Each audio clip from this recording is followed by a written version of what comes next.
morning, everybody. Today we're going to be doing the macro effect without a macro lens. I have been told that turning your lens around and holding it against the camera body is a great way to get a macro picture without having to buy that expensive macro lens. I am a little skeptical of this. I just don't see how that can work, especially with light filtering in. There is an adapter that you can get that you can put onto the end of your lens, and it will turn it into basically an adapter to put onto your camera. So there is an adapter that you can get, but I've been told you can do this without the adapter. I am still skeptical. I did not buy the adapter, so that might be a different video. We'll see. Because the adapter is not really that expensive. I think it's less than 10 bucks. So for camera gear, that's pretty good. But yeah, so we're gonna do that today. I got dressed, I'm ready to go. But before we're doing all that, I'm gonna go to my friend's stand. Her stand is the Gingerbread House drive-thru. She's a local coffee stand, and I went to school with her. I worked with her at A&W, so I got to put a little plug in there for her. She makes amazing coffee.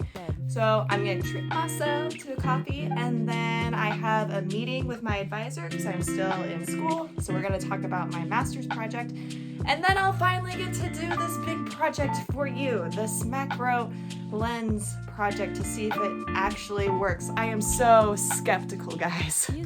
Also, a little gear update shout out. I just got this light from my dad. It's that Moment aperture light, and it's such a difference. I love it. I love it so much. Let's see if I turn it off.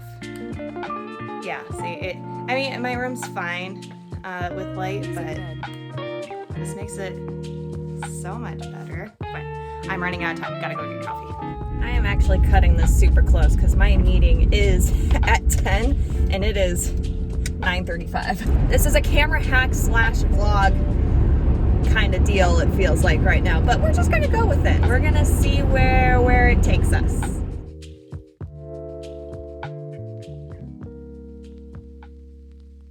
What is the thing they need to order when they come in here? Coffee. I'm making her very uncomfortable. She wasn't ready. Okay, no, seriously, shout out to Bianca because she has really helped me in starting my business this year. She gave me a lot of advice, and she continues to keep giving me advice. So from one small business owner to another, I'm really grateful to her. She's really helped me, especially with the social media aspect of my business.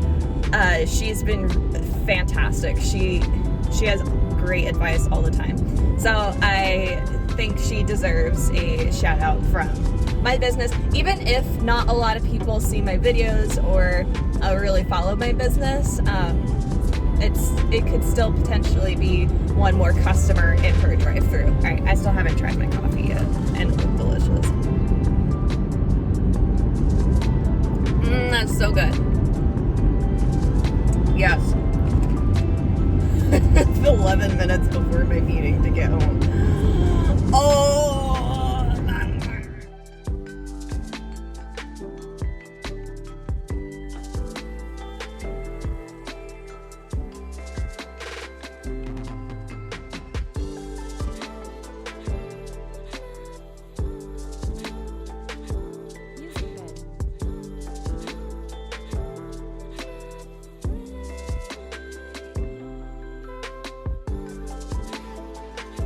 Alright, so the idea here is, now that we're all done with the coffee run and the meeting, now we're gonna do the camera hack.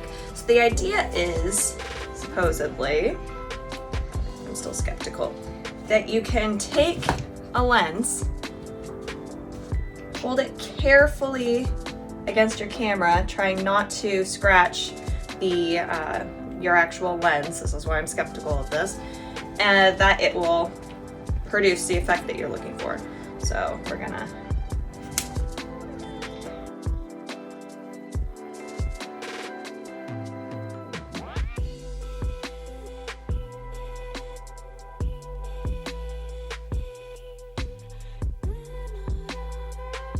I'm not getting anything.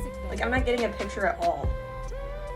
Okay, so I started with my EFS 10 to 18 millimeter lens. It's kind of a wider angle lens. So I don't know if maybe a wide angle lens is not good to do with this. So we're gonna try a 50 mil instead. We'll see if the 50 mil works.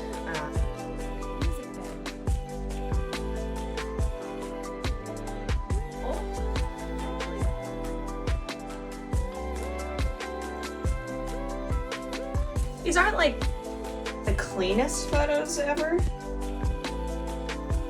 but they're kind of cool. I don't know if that's, those are kind of neat. I'll probably like put in some like edited final versions of these pictures when I'm done.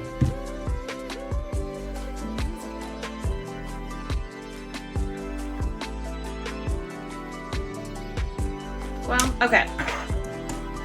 So what I've noticed is that you would need to use like something like a 50 mil, so something that's a bit smaller of a lens.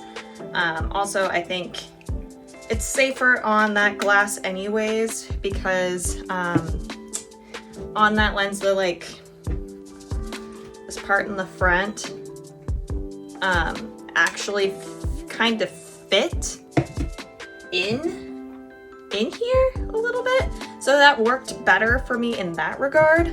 So there wasn't any like extra light or fuzziness, I guess, coming in. However, this, I wouldn't say this method is perfect. Like I think I would need to practice with it more, to be completely honest, to really say if I would use this method or not.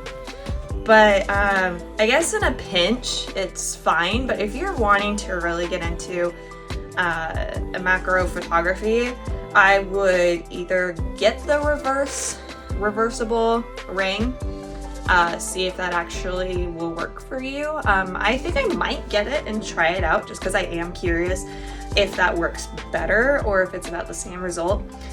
Otherwise, I would just get a macro lens, if that's something you really want to do.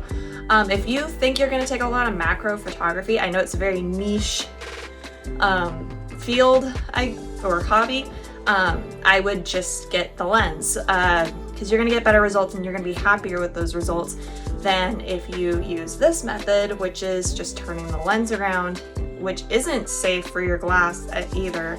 That made me a little nervous, to be completely honest, but because I don't want to scratch my lenses. So up to you. What do you think? Is this a method that you've tried? If you have, comment below and tell me how it worked for you. Or tag me on Instagram at ann.adams.photography and a picture that you've done that for. I'd love to see your work. So if this works for you, let me know. If you have a better solution, let me know.